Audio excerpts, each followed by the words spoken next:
성경 말씀 요한복음 20장 18절 말씀부터 26절까지 말씀입니다.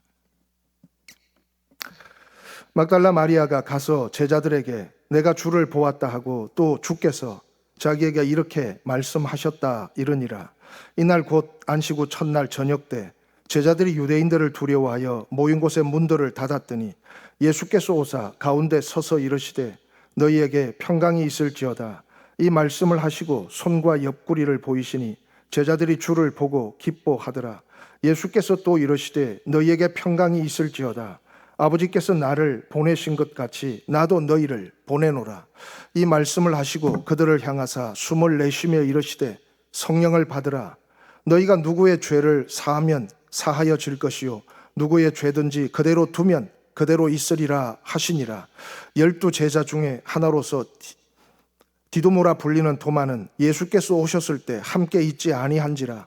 다른 제자들이 그에게 이르되 우리가 주를 보았노라 하니 도마가 이르되 내가 그의 손에 못자국을 보며 내 손가락을 그 못자국에 넣으며 내 손을 그 옆구리에 넣어보지 않고는 믿지 아니하겠노라 하니라. 8해를 지나서 제자들이 다시 집안에 있을 때 도마도 함께 있고 문들이 닫혔는데 예수께서 오사 가운데 서서 이르시되 너희에게 평강이 있을지어다 하시니라. 아멘. 기도하겠습니다.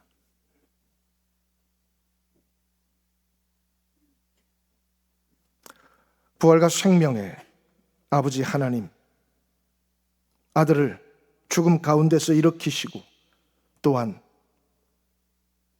죽음을 이기신 우리 주님의 그 능력과 생명 안에 우리는 오늘 또 새로운 날을 맞습니다.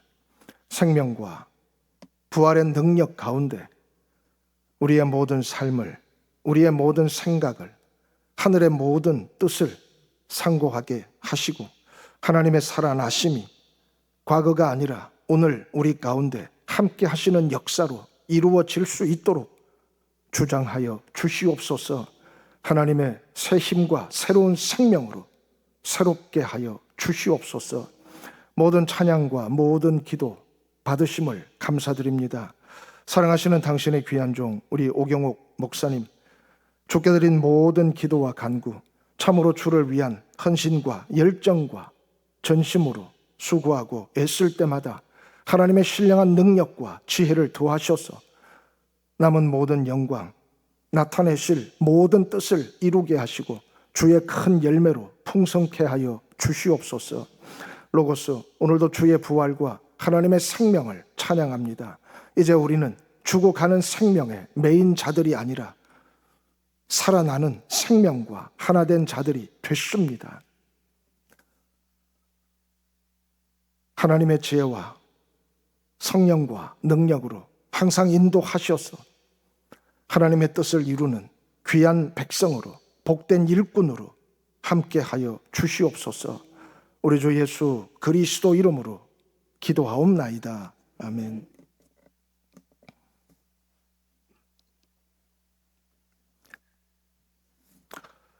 약속하신 제3일에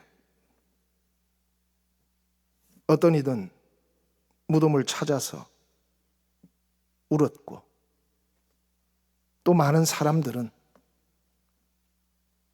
두려움과 죄책감과 절망과 어찌할 수 없는 불안을 안고 문을 걸어 잠그고 숨어 있었습니다. 울고 있는 여인에게 내가 왜 우느냐? 왜 산자를 죽은 자 가운데서 찾느냐?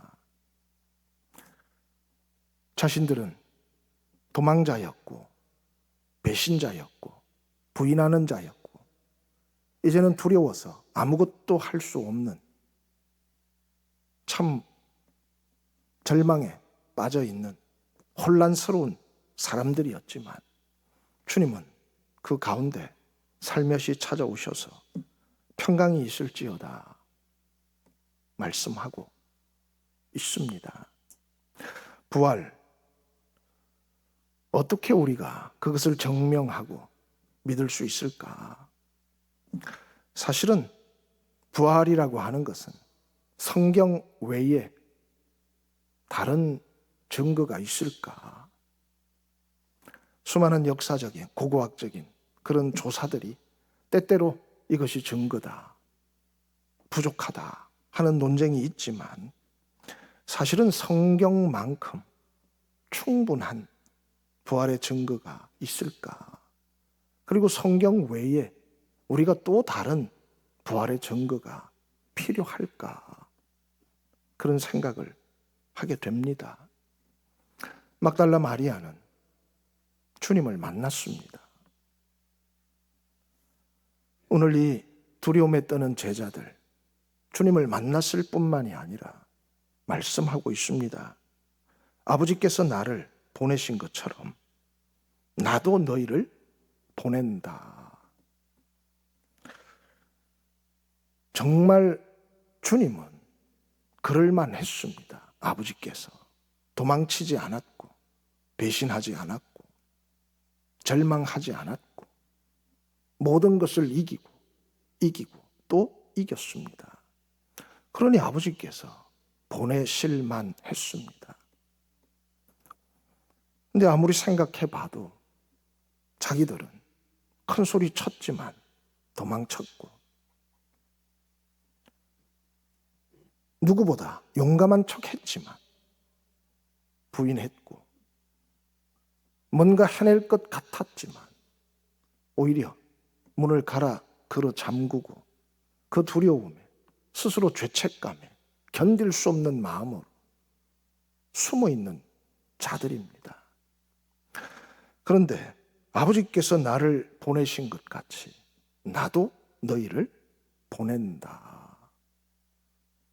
도대체 어떻게 감당할 수 있고 이게 무슨 말인가? 주님은 성령을 받으라 말씀하셨습니다. 우리 고난주간 주님의 마지막 수업을 들었습니다. 그 중에 가장 핵심은 성령의 약속일 겁니다. 보혜사 성령을 주신다. 그러면 이런저런 일들이 일어날 것이다. 내가 너희에게 가르친 모든 것이 새롭게 생명을 얻어서 살아날 것이다. 너희에게 잊혀졌던 그 모든 마음들이 다시 불붙듯이 일어날 것이다. 너희는 정말 아버지 안에서 하나인 것을 알게 될 것이고, 너희의 그 사랑이 모든 사람들에게 너희들이 내 제자라는 것을 드러내게 될 것이다. 그렇습니다. 마침내 그때는 내 이름으로 구하는 기도가 이루어지는 것을 너희는 기뻐할 것이다. 그렇습니다. 그 마지막 가르침 속에서 주님은 성령을 약속하셨고, 그 성령이 이루어 가실 놀라운 일들을 우리에게 알려주셨습니다. 아버지께서 나를 보내신 것 같이 나도 너희를 보낸다. 성령이 너희에게 임하시면, 성령이 너희와 함께 하시면, 마침내 성령이 너희를 붙들어 주기만 하면 너희는 그 놀라운 일들을 이루어 내게 될 것이다. 그렇습니다. 어렸을 때부터 신실한 믿음으로 살아왔던, 그래도 다른 사람들이 보기에는 그저 평범한 한 노인이 있었습니다. 그래서 어렸을 때 그분이 믿고 사는 모습을 보아왔던 동네 꼬마가 자라서 이제는 좀 청년이 됐습니다. 그래서 찾아왔습니다. 할아버지, 아직도 하나님을 믿으세요? 그러니까 할아버지가 대답했답니다. 이제는 필요 없어. 믿는 거 필요 없어. 그래서 이 청년이, 야, 할아버지도 이제 드디어 신이 없는 것을 아셨군요. 그러니까 할아버지가 그랬답니다. 서로 너무 잘 알아서 이제는 믿을 필요가 없어. 나도 그분을 알고 그분도 나를 너무 잘 알아서 이제는 믿으려고 애쓸 필요가 없어. 아는 걸 뭘 믿어.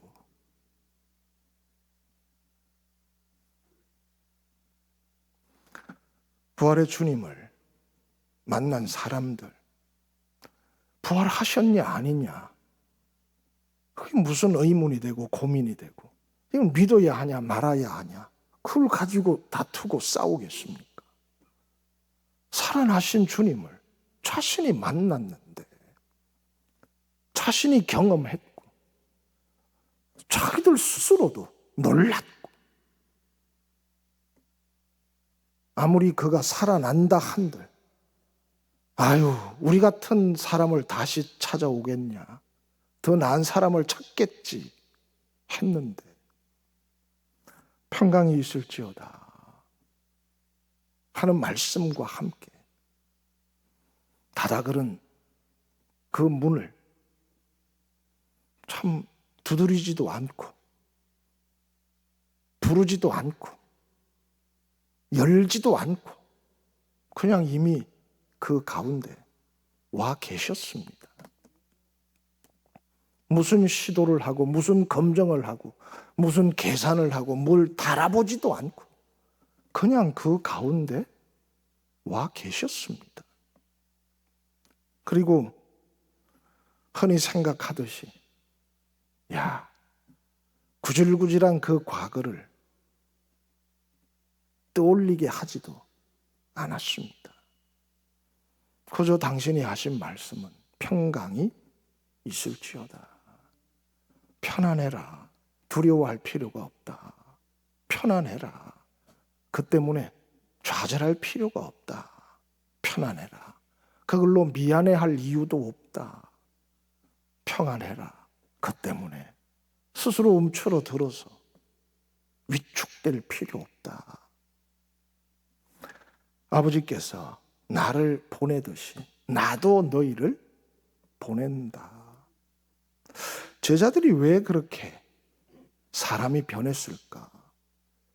마지막 순간까지도 다투던 친구들이 마지막 순간까지도 좀 더 높은 자리를, 좀 더 큰 것을 얻으려고 싸워댔던 그 친구들이 왜 그렇게 변했을까? 베드로에게 주님은 말씀하셨습니다. 그가 3번씩이나 졸다가 일어났지만 하여간 잘 조는 것도 제자들의 특징 같아요. 변화산에서도 그 신기한 걸 봤다고 뭐 금방 좋더니 졸고 앉아있고, 겟세마네 마지막 순간에 그토록 절절한 마음을 가지고 데리고 갔더니 거기서도 졸고 앉아있고, 베드로에게 새로운 시대를 열어가기 위한 환상을 보이실 때도 졸고 있더라고요. 그래도 그들은 준비된 자였습니다. 항상 부르시면 졸다가도 가는 사람들이죠. 베드로는 잊지 않았습니다. 예수님의 말씀을. 내가 너를 위하여 기도했다. 이제 다음은 네 차례다. 너도 이제 내 형제들을 위해서 이렇게 해야 된다. 오늘 이 친구들도 마찬가지일 겁니다. 그들은 도망쳤고 부인해서 그 죄책감, 스스로에 대한 실망, 좌절, 십자가에 대한 그 절망, 분노, 그 모든 것 위에 두려움이 더해져서 꼼짝달싹도 할 수 없이 스스로가 문을 걸어 잠그고 숨을 수밖에 없었는데 주님은 또 찾아오셔서 이 말 저 말 아무 말도 하지 않고 평강이 있을지어다. 평안하라. 그리고 말씀하십니다. 이제는 너희들 차례다. 이제는 너희도 사람들의 절망 속에서, 이제는 너희도 사람들의 두려움 속에서, 이제는 너희도 사람들의 그 스스로가 낙심하는 속에서, 사람들의 부인과 사람들의 좌절 속에서 이제는 너희도 평안을 빌어야 할 때가 왔다. 나는 아버지께로 올라간다. 그러니 이제는 너희 차례가 됐다. 너희가 보내심을 받고 그 일을 하게 될 것이다. 그렇습니다. 불이 나면 사람들의 반응이 참 많습니다. 불 나면 또 불구경만큼 좋은 게 없다고 또 불 나면 구경하러 오는 사람들도 있습니다. 속에 있는 사람은 지금 죽을 똥 살 똥인데 또 불 나면 구경하는 사람, 뭐 어떻게 해보겠다고 하는 사람, 또 그 중에는 또 부채질하는 놈도 있대요. 그래도 그 불 속에 들어가는 사람도 있습니다. 누군가가 있을까? 뭐라도 찾을까? 그 죽음의 불 속에 들어가는 사람도 있습니다. 그게 소방관이죠, 그죠? 다른 사람들은 구경하고, 다른 사람들은 그저 혀를 차고, 다른 사람들은 속으로 부채질을 할지라도 소방관들은 그 불 가운데로, 불구덩이 속으로 들어가는 친구들도 있습니다. 살리기 위해서. 뭐 하기 위해서? 살리기 위해서. 주께서 세상에 오신 이유가 그 의도였습니다. 뭐 하기 위해서? 살리기 위해서. 책망하고 절망하고 좌절시켜서 구렁텅이에 밀어넣기 위해서가 아니라 이런저런 이유로 죽어가는 수많은 사람들을 살리기 위해서 오셨습니다. 그리고 말씀하고 있습니다. 사실 전에도 가르치신 적이 있습니다. 누구를 만나든 어디를 가든 너희는 가장 먼저 무엇을 빌어라? 평안을 빌어라. 그럼에도 불구하고 살 수 있다고. 그럼에도 불구하고 기회가 있다고. 그럼에도 불구하고 길이 있다고. 평안을 빌어라. 사람이 할 수 없기 때문에 오늘도 주님은 성령을 주십니다. 성령을 받으라. 이제는 네 의지로 할 수 있는 일이 아니라는 것을 깨달았지 않느냐. 이제는 네가 아무리 강철 같은 그런 마음으로 결단한다고 할 수 없다는 것을 알지 않느냐. 이제는 아무리 면밀하게 계획을 세워도 뜻대로 되지 않는다는 것을 알지 않느냐. 필요한 것은 성령이다. 그렇습니다. 성령을 구하고 성령을 받으라. 그 성령이 참 우리를 주님의 제자가 되게 하고 그 길을 가게 하리라고 믿습니다. 그것이 주님의 약속이고 주님의 말씀입니다. 혹자 야, 나는 거기 없었는데 너무 억울하다.